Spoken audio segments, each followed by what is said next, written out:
Good afternoon. Today we're sitting down with, this afternoon, we're sitting down with Bob Mosolgo, the morning host of WNRN. Thank you for joining me, Bob. My pleasure, Greg. So, little background for us. We've known each other about 10 years now, 10 That's years right. through baseballs, umpiring here in Central Virginia. What other sports do you umpire? I do basketball and I do softball. So you are a busy man along with everything else. Right, I like to take the fall off. I understand that completely. So let's get a little history about you and then kind of get you how you got to become the morning host at NRN, because as I know, you've got quite a varied history. So where'd you grow up? Yeah, I grew up down in Southwest Virginia, in Buchanan County, near a town called Grundy. Okay. And when I was in high school down there, like what would be middle school age now, but junior high age, I just developed an interest in radio, developed an interest in engineering. And my dad was a maintenance supervisor for a coal company. One of my brothers went to Virginia Tech, 10 years older than I am, and went into engineering, so I got interested in that. Got interested in sports, found out that I was much better at knowing the rules than I was playing the game.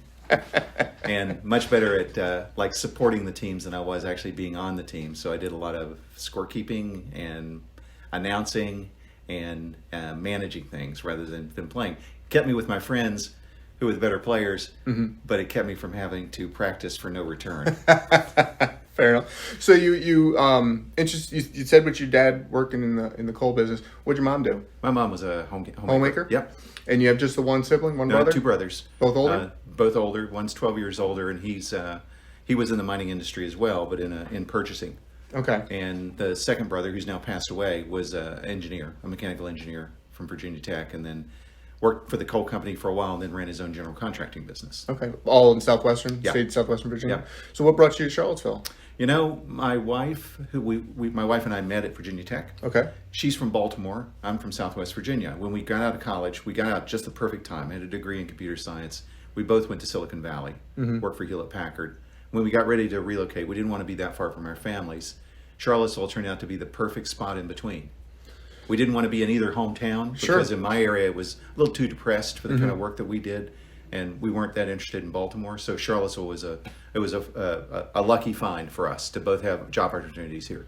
So were you able to stay working for Hewlett Packard and then? No, by that time she had worked for Hewlett Packard the whole time. I had moved on to a startup company. Okay. And I was working for a little startup company at the time. And coming back here, we both went to work for GE, what turned into GE Fanuc, which is now Emerson. Is it now? Okay. I don't go up 29. Right. They anymore. were sold off to Emerson. And I found a job there first, coming back looking for work. When I told them what kind of work my wife did, she's an engineer as well, they said, well, you know what? We need somebody like that too. Wow. So it worked out great for us. Wow. Any children?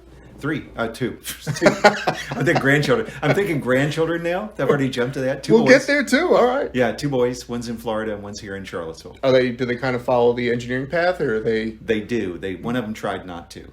One of them tried to be liberal arts, so he studied languages and got a degree in East Asian studies. Okay. And then after a couple of years, ended up working for a nonprofit like research group, but ended up doing their computer work and fell back into programming. He finally said, well, I guess I'm coming back to the fold. So now he's a computer software engineer, and the other one's a computer hardware engineer. Wow. So were you doing mostly coding and things like that, or coding and product design? Okay. The project management. But primarily my background is software and application software. Okay. So that must have been really interesting, because you were obviously, well, I shouldn't say obviously, folks that don't know your age, you're really in the birth of the home computer era. Yeah, so the first real popular home computers came out about the time that I got into the workforce. When I was in college, everything was on the old mainframe computers or multitasking systems, and that's what I went to work on at Hewlett Packard, because they hadn't introduced any personal computers at that point.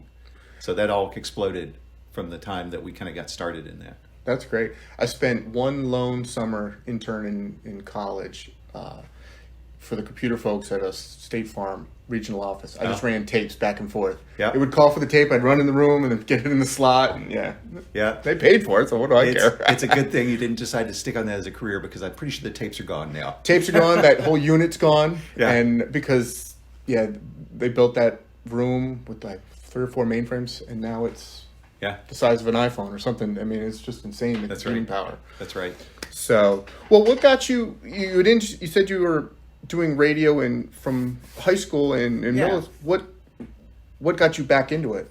So Or how did you continue Well, it throughout this? it's probably fair to say that I never really got out of it. Okay. And I'll explain why. When I was in high school, I'm not even sure why. I was into public speaking for forensics competitions. Okay. And also I was just interested in radio. I liked to listen to AM stations that skipped across the country. My two older brothers were into that, so I think I picked it up from them. I would pretend to be on the radio when I was a kid. And I finally went, at the time, this is in the mid-1970s, early 1970s, you had to have a FCC license to actually do the kind of job I'm doing now. Okay. It was called a FCC third class license with broadcast endorsement. And that meant you had the technical skills to operate the transmitter for the station. And they were hard to come by in more rural areas. So the FCC actually traveled around the country on a fixed schedule and gave the test. They gave the test in Bluefield, West Virginia, which is the closest to me. And I decided when I was a junior in high school to sign up for the test. I went and took it and passed it. So I came back to my hometown. There's one radio station, one AM FM radio station. And I walked into the station, junior in high school, and said, I'd like to work at a radio station. And they said, well, you have to have this license, and I'm sure you don't have that. And I said, this one? Held it up and showed them. Funny they said, story. When can you start?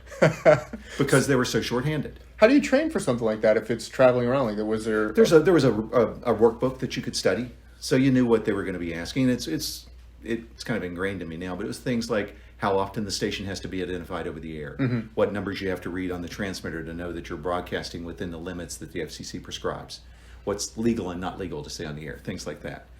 So there was a workbook, and you took the test, and 3 or 4 weeks later, you got notification by mail whether you passed or not. So I did that through high school. What would happen is they would call me in the mornings when there was snow day. Before I got up, they'd call and say, hey, schools are canceled today. When can you come in? And somebody would get a day off. Sure. And I got into sportscasting then too. So I did some high school football when I was in high school. Like that. Went to college. Virginia Tech has a thriving college radio station. And that's the first place I went when I was going to my orientation, and got a hook in there to do that. And they were anxious to have anybody with experience because kids were graduating and other kids were coming in who didn't know anything about it. So I had a good in because I had a year and a half of actual radio experience. And that led into being able to do some more sportscasting because our college station did Virginia Tech baseball. So I did baseball play-by-play and color commentary in college, which also was fortunate because the Virginia Tech at the time was in a conference called the Metro. Metro was a basketball-only conference, and it was driven out of a radio station out of St. Louis. It's a CBS affiliate out of St. Louis kind of organized this whole thing. They decided to do a national report, and they would take stringers, people who did reports from each of the schools, and put them together in a 5-minute package that they syndicated out to stations. I got the gig to do that. Wow. So I was doing reports from Blacksburg and sending them into them, and they would compile it. Bob Costas was the host at times. The old Jack Buck, the one the father who passed away, was also the other host. And in return, we got all expenses paid trip to the tournament as press. So it was like, wow, it was terrific. And that was fortunate because it then exposed me at Tech. And for a year, I got to do I was the Virginia Tech Sports Network color commentator for basketball my senior year in college. And that was a real trip. Then I went in, and then at that point I decided I've got a computer science degree and I've got this possible broadcasting deal. And I decided getting out of college to pursue something in broadcasting or pursue the computer science, and looking at it financially and for stability and reasons, I opted to go the engineering route. And then I dabbled around while I was in California at non-commercial stations. Santa Clara University had a station. I did some jazz programming there, and I did some classical programming just for fun. And then we moved back to Charlottesville. When I got here, the college station was having a reunion, and I just thought it would be a really cool idea if I could go back there and say, yeah, I'm on the air somewhere, because I knew most of my friends probably wouldn't. So I volunteered at WNRN the first year they went on the air. Okay, back in '96. Wow. And I did the first fund drive, and I did a Saturday show for a long time. And then because I had some experience with it, they used me for substituting until finally, I was substituting in the mornings whenever Ann, the previous host, was not available. I was always the go-to person to do that. And when she decided to move on to take another opportunity, they came to me and they said, if you want to do this, now's the time to do it because we're going to hire somebody. And if you want to do it, you can do it. You can do it part-time, which was really advantageous to me because I still did computer work here and I still do computer work around town. So it was just perfect timing. It was like, I tell people it's like I'm taking on my second career, unfortunately, simultaneously with my first career. So from an inside baseball standpoint, and if you reveal too much, just say, I'd rather not give it away.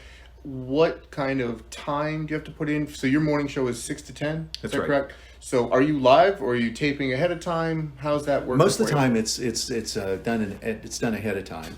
Instead of taping, it's now called voice tracking, which is the technical term for it. It's all computerized. So we're able to draw our playlist from a digital library, which means that you don't have to sit in real time and listen to the tracks. We know all the tracks are.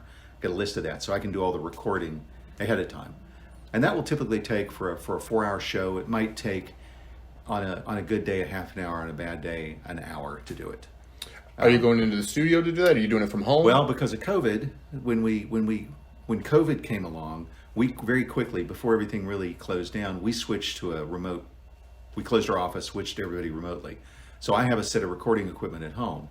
And now that the biggest threat seems to have passed, offices have opened up, we've opened up our offices. So I'll do it about 80% of the time from the studios and about 20% of the time from that home arrangement I have. Nice thing about the home arrangement, I can take it with me if I want to go somewhere.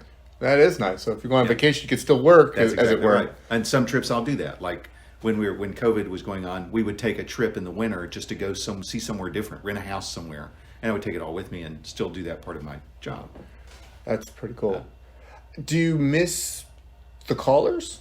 You know, folks calling in, making requests, things like. I guess in morning shows it's not as important. Yeah. As in Well, no. I mean, you miss the interaction with that. Fortunately, WNRN is so unique in that we have such a close connection with our members that gets replaced at our station. Instead of having to take those calls and have the interaction that way, we have a lot of events where we invite our members to come and participate. You know, they come and hear music, or we have parties or things like that. So you get that interaction then. So it really has more of a community feel to it than being at a traditional station where you take those morning calls. I guess that's fair because we last saw each other was at the 25-year anniversary. That's right. Out at Rockfish, right? Yep. Yeah, just happened upon each other, which is pretty great. How does your personal musical genre, what genres you like best, how does that work with NRN? Does it marry? Do you prefer the jazz or the classical, or is it all music is good? Well, most music is good. I have a wide range. What I'm trying to say is I have a wide range of things that I like. Now, it turns out that prior to taking the morning host job, I hosted a specialty show on Sunday mornings called Country Feedback for a couple of years before that, and that's all alt country, really kind of twangy, kind of sounding Nico stuff. Case kind of stuff. Yeah. Greg. No. And it's a fun show to do. I picked that music 100% myself. For the morning programming, I and a small team work collaboratively to try to pick music that we think will be attractive to the listeners in the morning, and it mixes in with the music that plays the rest of the day. And again, it's a very unusual process at WNRN because we're probably one of the only, and maybe a handful of stations in the country that will actually assemble a group of people. We'll listen to songs, vote on them, and then a smaller team of the smaller music team will then look at some of those votes and say, okay, these ones that did well, we're going to pick a certain number of them out and put into the rotation for the music. So it's very team and listener focused. So the mornings we do a little differently because we add some music in the mornings that doesn't play the rest of the day. Okay. And I have a big say in that, so that's a big part of it. As an independent station, how do you get the latest? I mean, I assume there's a corporate monster out there that's going to say these are the bands we're pushing, and so obviously you're getting those to listen to. Do they have power to say no? You will put this through even if you guys don't vote on it. No, they don't. That's very that kind of thing might happen in commercial radio. Since we're non-commercial, it doesn't happen that as to my knowledge, and we also tend to play artists that are not necessarily in that big corporate mainstream. They'll tend to be independent artists. A lot of them are people who put out music on their own. Okay. Or there's a whole what are called independent labels that are smaller labels that focus on different types of music that's not quite so mainstream. So we'll pull from those. We also have a great selection of artists in the Commonwealth, so we try to put a focus on bands that are from Virginia. Local. So no, we're very autonomous on that. We do compare our playlists with other stations in the country that have similar types of formats, and we'll look at what other people are playing, and we'll listen to it and decide if it fits for our market, and as they do the same. Okay. Have you had, or are you currently a mentor for someone in the radio world? I am not, and mainly because the staff with COVID and stuff, you don't have so many. We typically have a pretty big intern program. People coming through the station. That kind of shut down during COVID because it was not possible to host them. You can't have an intern working remotely. Now that that's ended, we'll start seeing more people like that come through, and there'll be people who are coming on the air that I'll be working with. But Is that right something now, you enjoy, or do you prefer kind of that being alone and No, I melding enjoy it? I enjoy it, and it's not so much a mentorship. It's really interesting at the station because we have a morning feature that is called A Decade of Difference. I listened to it this morning. Right. So it's, we take an artist and 7 o'clock and play something older, 8 o'clock play something newer. Well, we kid in our music meetings because we have a decade of difference in the music meetings. We have people in their 20s, 30s, 40s, 50s, and 60s. So even though you're not necessarily mentoring someone, you are sharing the experiences you have, in my case, from doing radio work off and on since 1974, with somebody who's only gotten into it in the last 5 or 10 years, and the perspectives are very different. And so there's a lot of cross-pollination there, probably more so than the mentoring directly. But let's make it about me. Why not? So in listening to it this morning, just happened to listen to it this morning with Feist at the 7 o'clock hour. And it was from 2005. And I looked at my wife and I said, that just doesn't feel right to have a decade of difference. And it's only 2005. I want to hear 75, 85, just being old. That's a problem. Yeah. I pick all the decade of difference artists, and I try to work hard to try to pick different starting decades just for that reason. Yeah. So many people listen to the station that are widely differing in age ranges that, what's new to one person, the next person's never heard it, or they, it's old to them, or. Yeah. It's new to me, but it's old. Yeah. It's because I stopped listening to music for whatever reason, like 1999. And I swore I would never do that. I became my parents. This is the music from my 14 to 22. This is what I'll know more than anything. That's actually been a goal of mine, to not do that. It's hard. Because I just wanted, and that's what I love about WNRN, because of this wide range of ages. It forces me to remain somewhat current. It's not completely current. You're never going to hear everything that high school students or college students hear. But you can remain fairly current on artists that way. How does... You'll like the Decade of Difference next week because it's going to be the Smithereens. Excellent. Very much so. How do you determine, or not determine, that's not the question I want to ask actually. When artists come through, how do you get to have the interaction with them? Are they reaching out to all the radio stations in the area, or is it because you're niche, you can maybe be exclusive? And because NRN has so many, I don't know are they affiliates because you have so many call stations throughout the state? How does that work? Yeah, that's a good point. So they're not affiliates, they're translators.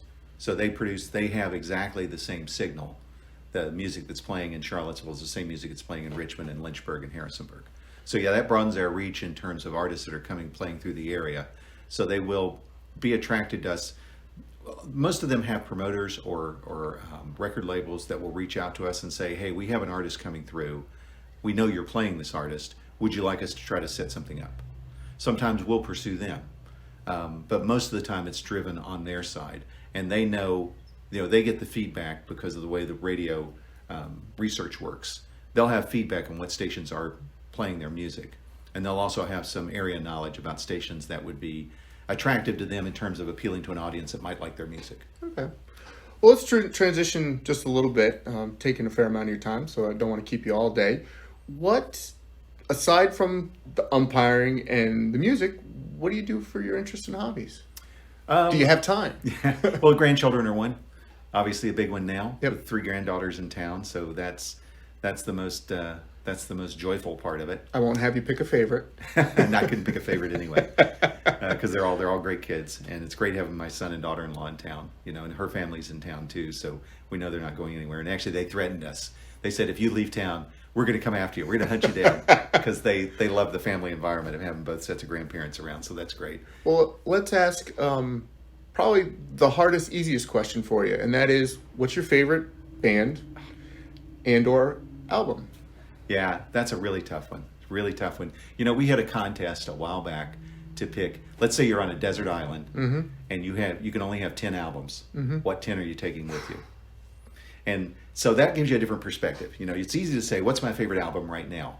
Last 2021, my favorite album on our top 10 list when we did our votes we had a top 100 list. Everybody voted on their top 10. My favorite one was a band called Manchester Orchestra, and The Million Masks of God was the album. I really liked it. I thought it was just a really well done album all the way through. Now, if you told me you're going to be on a desert island, would you put that on your top 10? Probably not. But I would put Stevie Wonder's Songs in the Key of Life in there. I hope so. So it's really that. I think that's a very difficult question to answer, because then you could also ask me, as the host of Country Feedback and Alt Country, what's your favorite album? And I'd give you a different one. Right. Because it just depends on what you're listening for. It's obviously mood dependent. That's why I was trying not to trick you, but I knew it would be difficult. So, but I got to ask you, what's yours? So, I'm a slave to history. So my favorite band is Living Colour. Yeah. It's been that way since 1989. Yeah. My favorite album of theirs is Time's Up.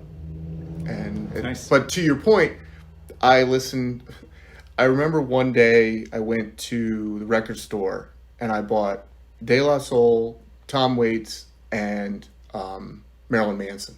All at the same time. I'm guessing no one else went out with that same set of 3 records. Well, the guy looked at me and I went, yeah, I like it all. I don't know what to tell you. And because it's a wide swath. I've grown to like a lot more classical and opera probably in the last 10, 15 years. Yeah. I still can't get past bluegrass or country. It's just something, and it may be where I grew up and in the Northeast and what I listened to at that time, but it just doesn't work for Greg. I'm going to do a little bit of self-promotion here. Go to the website, WNRN.org, and look for the in-studio session with Rob Ikes, Ikes, and Trey Hensley. Okay. They are 2 bluegrass musicians that I just listen through the 3 songs they do. They do a cover of Grateful Dead, they do a cover of Merle Haggard, and they do an original song. And these 2 guys are tremendous. And if you don't like that, then say right off bluegrass. Okay. But you might like that because of what it is. They were just in the studio last week. So the interesting thing is, I have this aversion to bluegrass, but I like the banjo by itself. I don't know. I don't quite, and not that the banjo is everything with bluegrass, but it's an interesting instrument to me. You have to be careful to look at bluegrass between the traditional bluegrass and more progressive bluegrass, because there's quite a bit of difference in that, and you might find that one flavor of that's better than the other. But I'm not here to sell bluegrass. No, my family, my stepmother in particular, bluegrass was her favorite. Oh. But it's bluegrass from the 40s through probably the early 70s. Yeah. That's what, and I just couldn't do that. That's not with the kid. But I say Living Colour is my favorite. Right now, I've been listening to Tool probably way too much for the last year and a half. But I don't know. Well, the great thing about music is it's so location and mood dependent. Yes. And your favorite is going to be strongly colored by what you associate that with. Yeah, the mood I'm in, Yeah. what I want to feel, for sure. Well, Bob, I appreciate you taking the time and coming on in today. My pleasure, Greg. Good talking to you. Thank you.